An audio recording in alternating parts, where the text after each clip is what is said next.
Recently, I rewatched Superman with my family and felt compelled to say something about the film itself.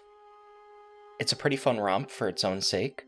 James Gunn is probably doing his best work here, even more so than everything he did for the Marvel Cinematic Universe, including bringing the Guardians of the Galaxy to the forefront of Marvel Comics adaptations, which probably wouldn't have been on anyone's bingo card years before the MCU was starting out, similar to how no one would have predicted they'd be cheering for Guy Gardner.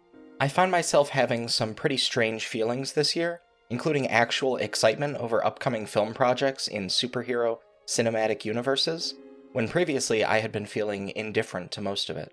3 different superhero films came out this year that I liked quite a bit, and the second of these was Superman.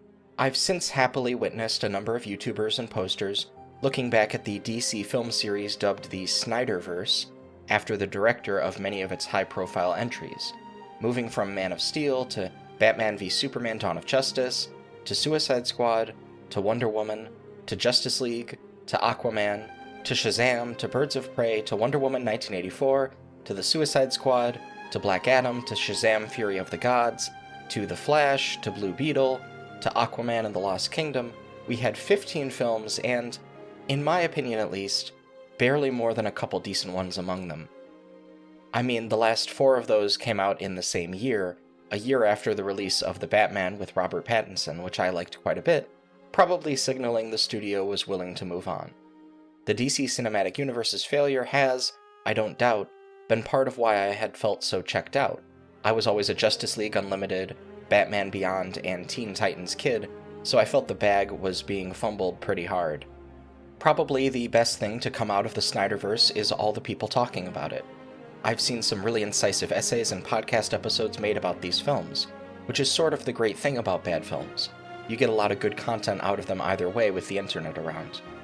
In that respect, it's also a bit sad because a lot of the complaining about the quality of films targeted at children just reminds you that you're old and feeling joyful is hard these days, because you have a lot of worries and you've had a lot of struggles just to cling to a cold and uncaring existence you didn't ask for, which involved some baseline level of joy in the act of experiencing things in the world for the first time.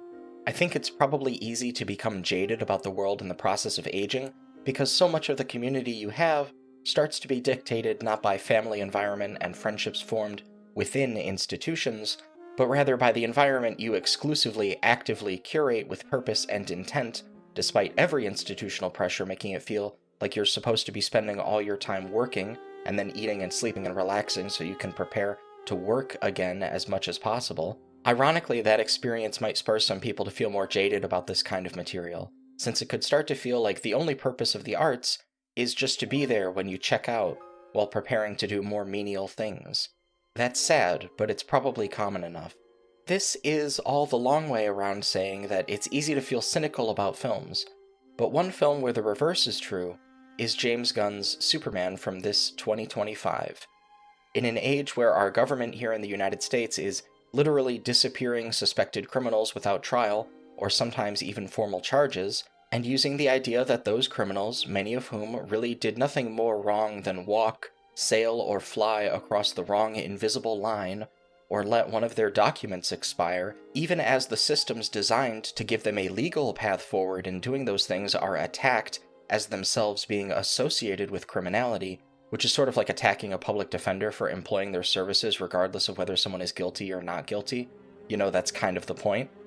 It's become a bit of a tall ask for people to see immigrants as human. They're assailed with endless pejoratives like illegal alien or migrant or even invader, which are all designed to remove any distinction from that category of person, which would clarify that their personage is not a problem and there's nothing inherently violent or hurtful about, like I said, having poor documentation or something similar. A lot of the immigrants under attack in the United States actually sought asylum at a legal port of entry, but were denied there anyway, or were picked up by ICE, an institution created in my lifetime. I'm literally older than the United States Immigrations and Customs Enforcement Agency. We got by fine without this organization before, and we probably could again, just saying, while they were attending their hearings in court. I'll say that again. Many of these people have been targeted specifically because they were complying with the law, not because they were breaking it. The political context of Superman, which we'll talk about in another video some other time, has driven a portion of the discussion. People say the film's politics are coincidental. After all, the film was in production at a point when it would be odd if its plot was conceived in response to anything happening in Israel and Palestine that began in 2023, and we're probably just tacking politics onto it in some regards.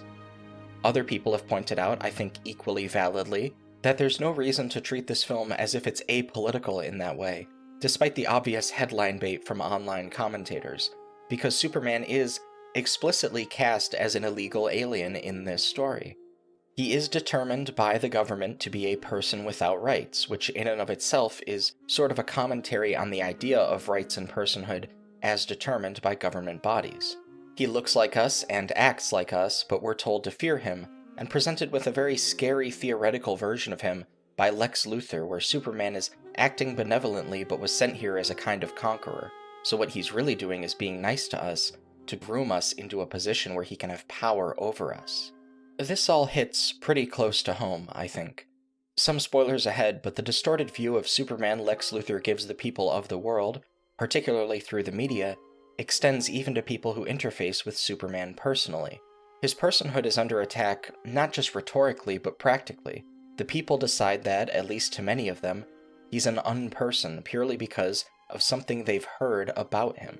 Now the Superman who they look up to is recontextualized, despite him practically doing nothing to change their relationship. The way they see him has changed. He has changed in their eyes despite being the same. This was always my favorite part of films like the old Sam Raimi Spider-Man movies, or the Christopher Nolan Batman films, or even the newer Batman film. We get to see the jeopardy in the relationship the hero has to society, challenging how the hero sees themselves and why they do what they do. This, of course, parallels the way bigotry operates, because the things you do, or the truth about you, is secondary to how people can interpret you. What they see in their eyes is remarkably distinct from your reality. But this is exactly the kind of thing Superman would fight to prevent happening to someone else. There's a scene, and now we're getting into real spoilers here, where Superman is held against his will and interrogated by Luthor, who is threatening an innocent man, Malik Ali, who reassures Superman that he has no one and tells Superman not to tell Luthor anything before being killed by Luthor. Superman's powers mean he can fight through situations like that to save people that the rest of us normally wouldn't be able to help. But he's not all-powerful for all that.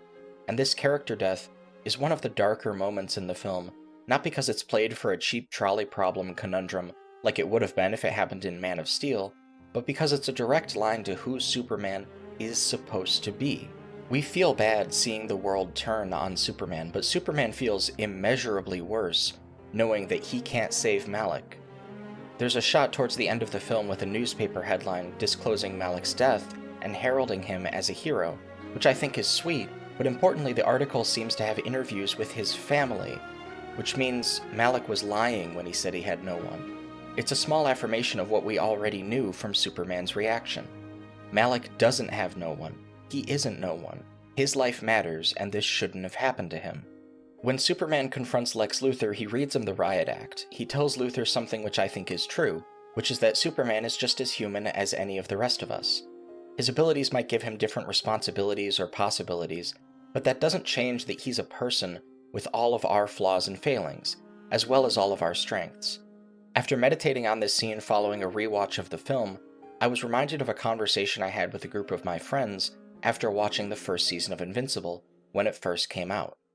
I was watching the end of the season, if you know you know, and I was struck by the scale and brutality of the loss of human life despite this apparently being a show about superheroes who mostly want to save people. It really hit me then that I was watching a representation of the frailty of humanity, our powerlessness in the face of injustice, and I was really feeling that sensation quite keenly. It's hard to feel like you can beat back a problem when you're that small and insignificant. But, spoilers for the first season of Invincible as well, I guess. What happens is Mark talks his father down despite himself, and their fight ends because of their relationship and the complexity of the feelings between them. At that point, I could only conclude, against my every impulse, that the potential for connection between human beings is more powerful than our bodies or finite lives could ever be. and that it was our one hope for survival, and our one chance to put an end to the immense injustices we see in society. The thing about bigotry is that it creates a lot of social problems and injustices, but it also is sort of a requisite for enabling those things. That duality is communicated with a surprising directness in Superman 2025, when Lex Luthor elaborates that he didn't attack Superman to get away with his part in the Baravian military conflict in Jardenpur. He actually created that conflict as a way of attacking Superman. This is probably also why he's ready to destroy Metropolis and potentially the whole world to get at Superman. His bigotry is overpowering all else. I guess that's sort of the problem, right? Bigotry is beyond reason, so it's not purely a wave you can ride as a powerful person. It also has a life of its own, and it can't really be tamed once it's let off the chain. The obvious self-destructive irrationality of Luthor's quest to destroy and undermine Superman aside, I think Superman's perseverance and his ability to maintain faith in other people throughout his struggle is a huge part of what people really admire about his story. After this film's release, it kickstarted a social media trend of people talking about the things they did or witnessed other people doing where they helped other people out. This was in keeping with the beat in Superman 2025, where Lois and Clark argue about how punk rock he is, which entails Clark saying that maybe thinking everyone is beautiful is the real punk rock. It's a line that I think really connected with people for a few reasons, some of which I've already talked about here, having to do with Superman's ethos. But this line goes beyond just having a strong core idea that represents who Superman is and who we are. I think it gets to the ideals of Superman, what he really means for all of us on an idealistic level.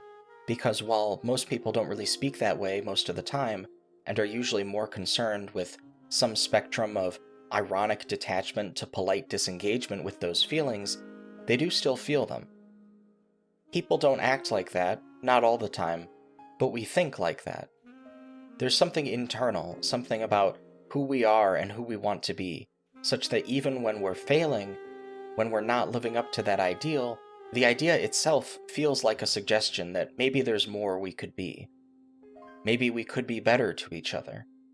Maybe we could show we really cared. Maybe all the disengagement and disdain could slowly fade away like a morning fog when the sun shines out clearer and higher. Our power doesn't come from strength or endurance or invincibility. It's something a little more like hope.